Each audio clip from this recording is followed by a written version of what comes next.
சில பேரை பார்த்தோம்னா, தூங்கும் போதேன்னு பாட்டு கேட்டுக்கிட்டு இருக்கிறது.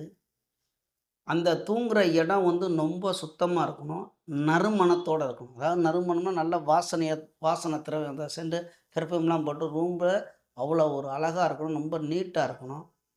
இன்னும் வந்து அப்படின்னு கேட்டிங்கனாக்கும், அந்த கை கால கூட அமுக்கி விட சொல்லுவாங்க. ஒரு பாட்டு பாடணும். அடுத்தவங்கள கதை சொல்ல வச்சு இப்படி தூங்கிக்கிட்டே இருப்பாங்க. அதில காலுக்கு ஒரு தலவாணி, தலைக்கு ஒரு தலவாணி, இப்படி தலவாணிய கட்டி பிடிச்சு தூங்குறது. இதுக்கு பேர் தான் படுக்கை சுகம் அப்படின்னு சொல்லுவாங்க. துயில் இன்பம்.